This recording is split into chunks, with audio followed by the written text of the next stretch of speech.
Good morning, everyone, and thank you for attending this session. I'm Ilan Aharoni, and I'm an investor at Vector Capital, where we invest primarily in technology companies. And today's session is going to be about growth. And I'm very happy to have Tomer London with us. He's the co-founder of Gusto. A fun fact, Tomer and I grew up together in Haifa, in Israel, in the same neighborhood. And we now live in San Francisco, in the same neighborhood, not together. Tomer started Gusto in 2012. It was started by 3 employees, and they currently have over 300 employees, and they serve over 40,000 customers. Gusto provide HR benefit and payroll services for small and medium businesses. And in 2013, Tomer was selected for Inc. magazine Top 30 Under 30. So thank you for joining us this morning. Thanks, Ilan. That was really great. Yeah. Thank you. I feel so flattered. You wanted to ask a question, right? Oh, yeah. So just so I kind of understand the audience, if you're right now running a company, if you're a part of a startup company, can you raise your hand?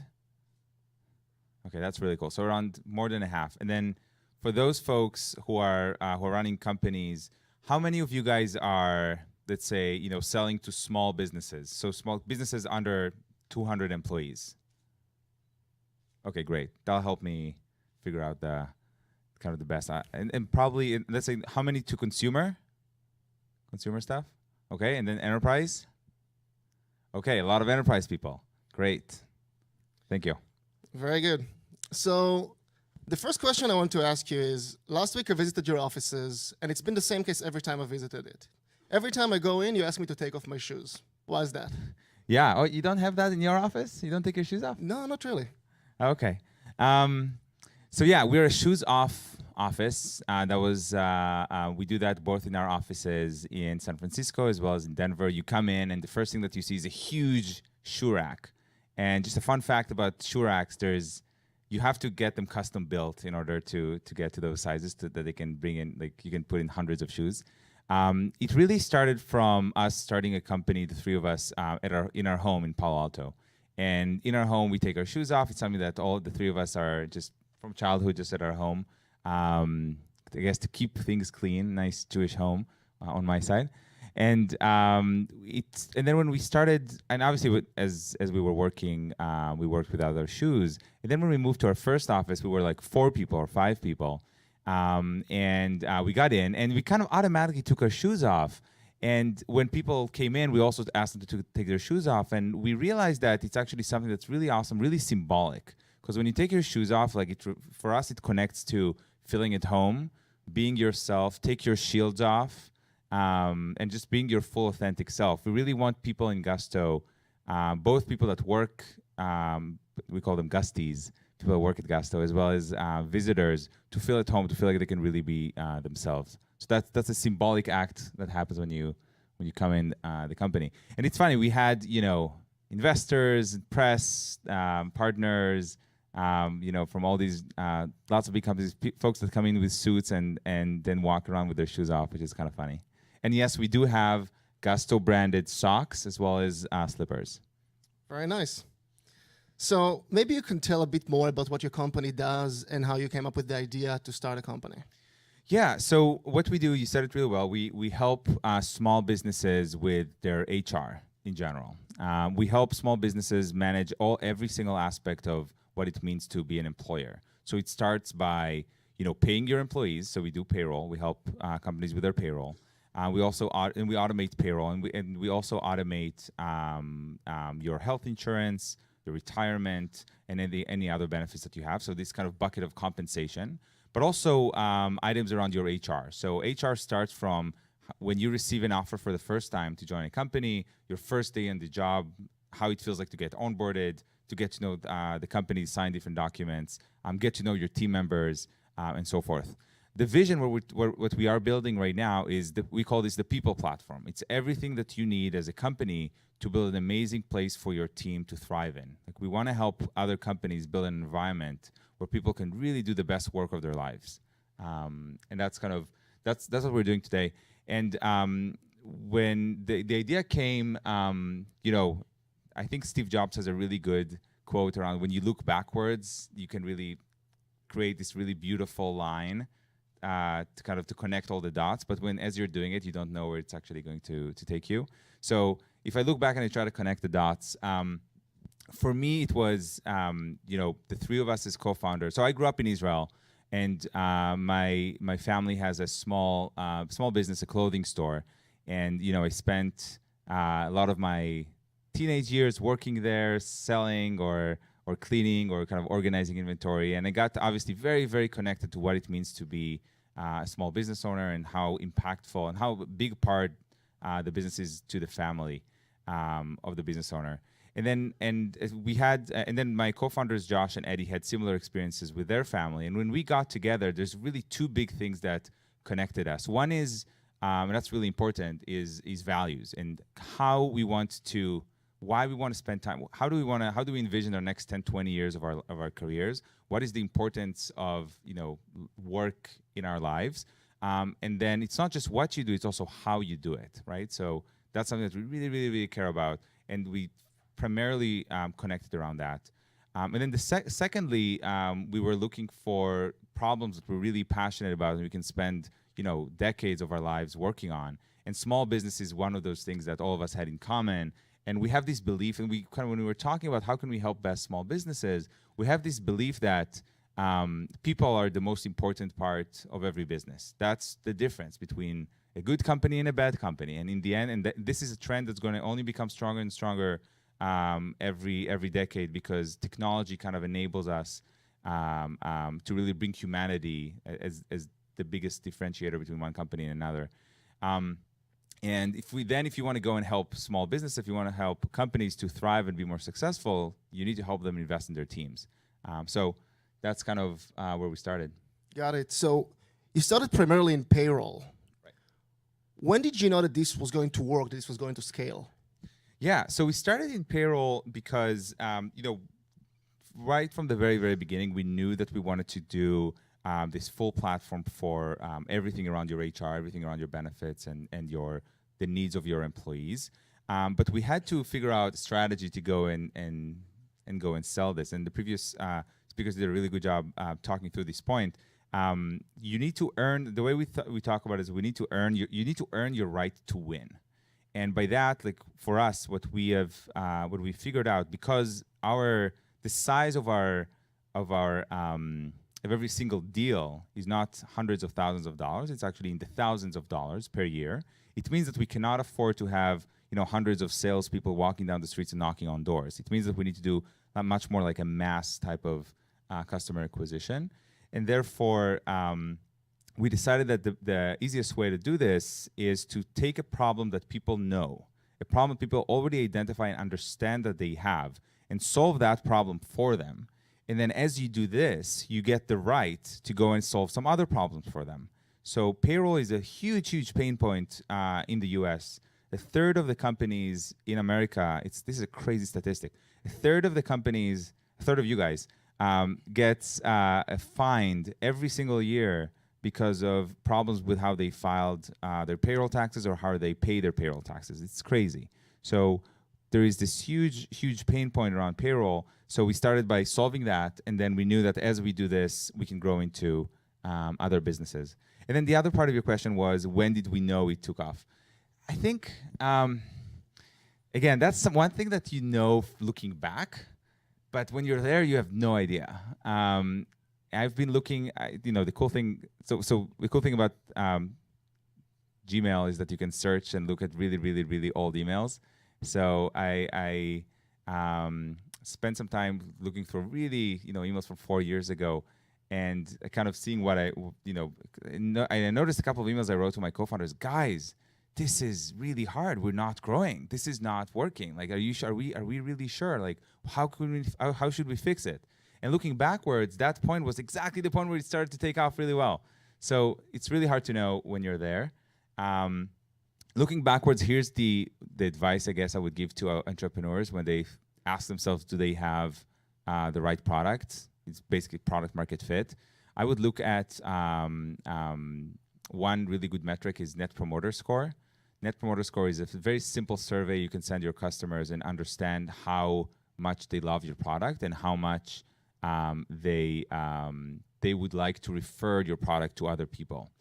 And the good thing about NPS, it's a very simple survey. It's not that that innovative, but the thing that's interesting around it is that it's a standard, and you can compare yourself to other industries, and you know how you're doing compared to others. So, for example, most businesses are very happy when the Net Promoter Score is bigger than 0. It's just positive. It can go between -100 to +100. So if it's positive, it means that generally you're in the positive realm, right? A world-class Net Promoter Score is considered if you have above 60. And I guess what I would, and I think for a startup to really be successful, you need to have a product that is really, really loved, especially if you're talking about a small business product. And I would expect an NPS of 80 as a really good sign too, that you have something that people really want. And now the question is, how do you distribute it? Got it. And how did you, when you first started scaling, how did you decide when to develop the product or whether to push sales and marketing more? How did you decide which one to do, or maybe both? Yeah, so you basically, since before we had a product, we were selling. Like we were always selling. Like, here's what we're doing. You talk about your vision, you talk about the product that you're about to release, and you get people's interest. And what's good about this is that when you do release the product, you already have all those people that are interested in using it, and you kind of, and that's obviously really awesome to not start from 0. And also, as you sell that product that you've not yet released, you learn a lot about what people's questions are. So you can use this information to inform your marketing, to inform how you talk about your product, how you pitch your product, whether it's on the website, in ads, or during the onboarding flow, for example. So yeah, selling, you're always selling. And then I guess there's different types of selling though, because you asked about scaling. I really agreed with what was mentioned here earlier. The first sales team is very different than the sales team that you scale into afterwards. Their mindset should be very, very different. And there's a good article if anyone wants to kind of dig deep into that by Professor Mark Leslie from Stanford about the mentality of like really great first sales hires. And the TLDR on this one, the short version of this is that they are basically, they're entrepreneurs. They go out, they need to figure out how to sell this thing that you built. And they need to not just be good salespeople, but also be able to be flexible and to come back and tell you, in the headquarters, like, hey, here are the things that we're missing in this product. Here are the things that people are asking for. And here's the thing that their people are asking for and they don't really need. They just use it as an excuse. But here's the thing that they're really passionate customers that definitely want your business. That's what they are asking for. That was very helpful for us in the beginning. Got it. So you mentioned that you how you did sales in the beginning, and now what about hiring in general? What do you think about any tips about hiring? First employees versus hiring now? Yeah, so I can talk about that for hours and hours, because we're HR geeks. Obviously, our company we create HR products, and our goal is to help companies create great environments for other people to work. And one of the most important things for that is to make sure that you hire the right people, you give them the right impression during the interview process, and you place them in the right positions in the company. So we really geek out a lot about this in the company. But yeah, generally in terms of hiring, the very first team members, that their importance is their impact on the business just cannot be overstated. Sorry. It is, I would say, very much like the same way you think about your co-founders. Start with the values. Make sure that these are people that you completely trust to tell your story. In a way, those folks are going to represent you in the company for a long period of time. So you need to choose someone that you really feel like they can represent you. And it doesn't matter whether they're sales, engineering, or product or customer care. They're all representing you personally. So that's a good way that I try to use when I interview people. Do I trust this person to represent our company and our values? And then in terms of hiring, there's a lot of tips that were already given here. But spending so earlier on, actually spending a lot of time with those potential hires before you commit to have them join the team is really important. And there's lots of different ways you can go about doing that. You can work with them on their own on their own side projects. You can contract work with them for a while and kind of learn how it is to work with them. These are really big decisions for the company, so it's better to do this well. Having a false negative is much better than having a false positive in the hiring process. So if there is doubt, then there is no doubt. You should not hire. And then let's see, what other things? Oh yeah, another interesting tip I think is what happens when you're really small, when you're just like a few people, is that you're really, really hungry to get that hire. You just really want that person. You have this position, you really need that person, and you just really want that candidate to work. And you have to acknowledge that psychology that you have and that mindset and know that it's actually acting against you because it's going to push you to hire the wrong people. So you have to be balanced, and one way of doing that is always make sure you have multiple candidates in the pipeline at the same stage, and that takes a lot of work. But I think it's worth it in the end because, again, people are the most important thing, and one good hire can just really help the company take off.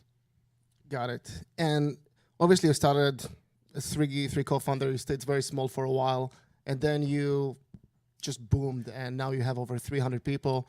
How did you really scale the values that you mentioned to the whole organization? You have a couple of offices as well. Yeah.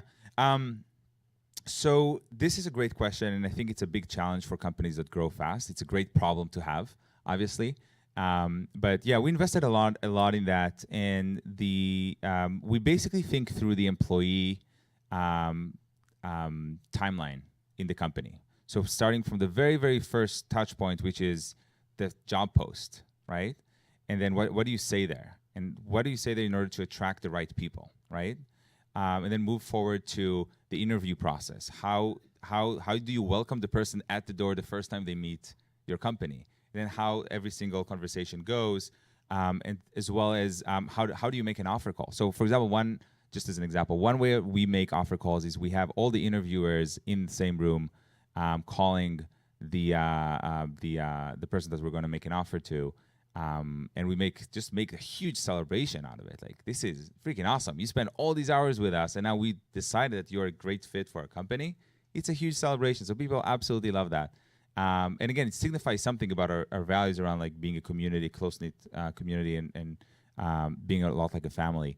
So, and then anyway, every single step of the process, the way we do performance reviews, the way we do the onboarding process, all of it is informed by our values. So it's not printing out the values and putting them on the wall, although that is also generally a positive thing to do.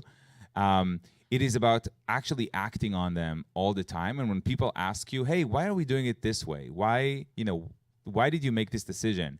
Use that as an amazing opportunity to, oh, awesome. I'm going to make sure to articulate the specific value that is the reason why we're doing things the way we're doing them. Got it.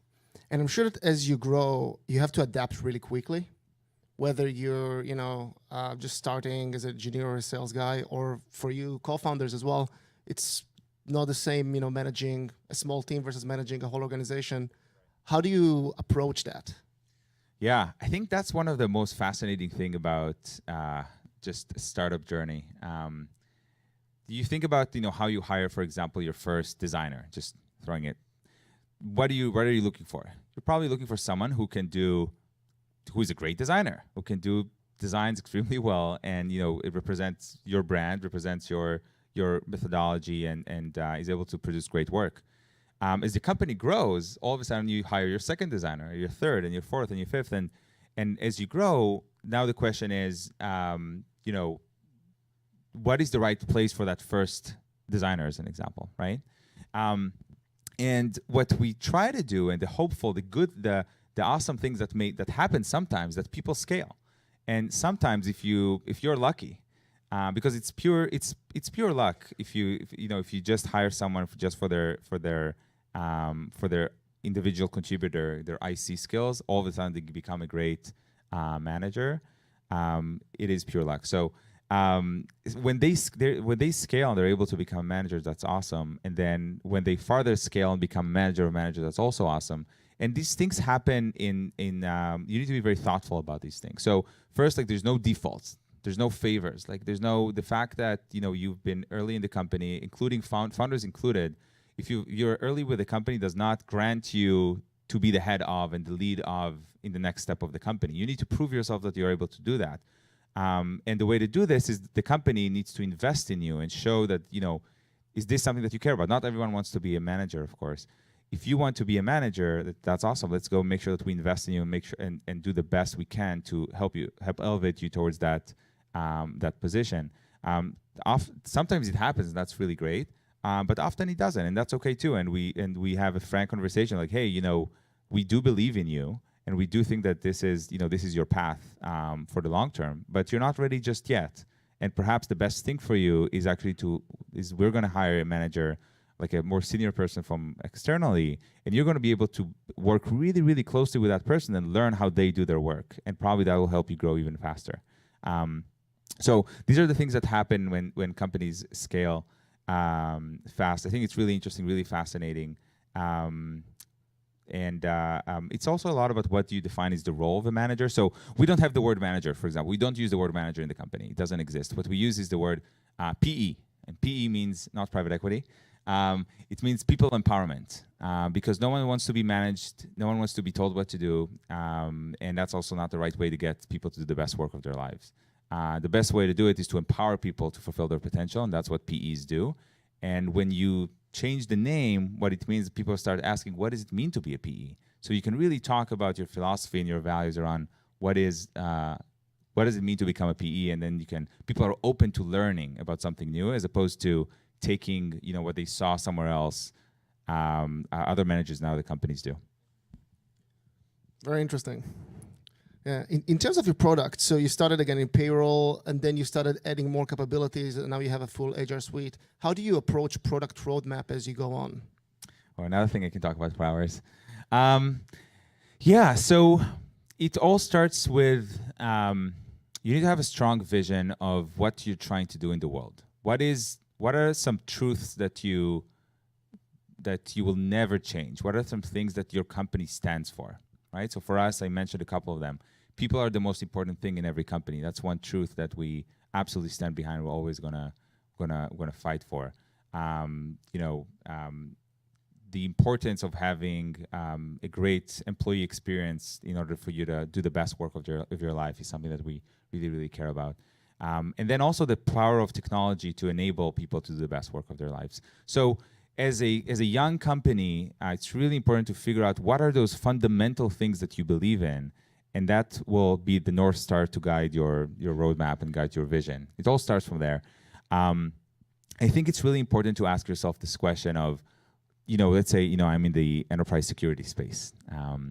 I think that the right way to start conversation around a roadmap is asking, how does the enterprise security space look like 10 years from now? Just imagine, it's 2026, close your eyes. What is happening? What are all the trends that right now are happening that will inform how that space is going to look like? And if you've been in the industry for enough time, enough people, you know what's going on, you'll probably have a pretty good idea of, or it could be wrong, but you have an idea of where the space is going to go. And then that's easy. If you believe that's a good place, if you believe that's a positive, optimistic, future, go and build that, make that happen faster. And that's how we started kind of figuring out our roadmap. We start from 10 years, figure out where the future is, and then start building things one at a time. And the choosing what to build when, that's where a lot of like the rubber hits the road type of thinking is happening. Around what are customers today, what do they know already that they have problems, so you can go and solve them, and then go and elevate them one step ahead. So you know the future, you know what's going to happen 10 years from now. Yeah, don't you guys know the future? Wow, amazing. And about your vision, so you started the company, I assume, with one vision, and then is it the same vision that you had when you first started it? How was that changed? Yeah, it's the same thing. So it is the same picture of the future. Obviously, a lot of things have changed in the industry, and something we needed to adjust according to how things are happening. There is also 10 years ago, 5 years ago, plus 10 years is 5 years from now. So you need to keep updating that time keeps moving. So you see trends and you try to figure out how does that impact your space. So again, let's use the enterprise security space. One interesting thing that's happening right now in a lot of financial institutions is there's a lot of innovation around user interface, around bots, right? And people start using bots. They use text messages, they use other type of instant messaging interactions. And if I'm in the enterprise security space, I'm going to ask myself, what does that mean for me? Like, what are the opportunities that may come because of this? Just as one example, like just connecting things to your industry. Got it. Okay. Do you have any approach towards capital raising? Because I know you have a few rounds. You have a few rounds before. What's your approach towards that? Yeah. So most folks here are, I guess, earlier stage. I think one of the most important thing that is just to understand that raising capital is not the destination. It's just an instrument to enable you to do what you want to do. And that's like so important. I'm not just saying that. It's really, really true. Because in the end of the day, the hard work is actually building the business. Now, raising capital is really important if you as you go, and it's gives you oxygen to go and keep doing what you're doing. And I guess one of the interesting tips that I would give my early self in earlier stage is to figure out every time you meet an investor, take their viewpoint before you go and meet them. Think for yourself, how will they evaluate your company? Every investor has like two columns in their head. There's like things that this company solved already and things that are very risky and the company did not solve yet.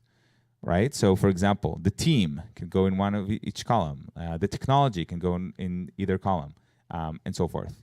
So you need to have a mapping and then no company is not going to have any risks. Then they don't know they don't understand their own risks. So when you come in to the early investor conversation, understand what are your risks, understand what are the things that you've solved, and focus most of your time on those risks and explain to the investor how you're going to just say, hey, we did not figure this out yet. We don't know how we're going to acquire customers at scale, but here are the things that we're going to do in order to figure this out. So show that you have a plan.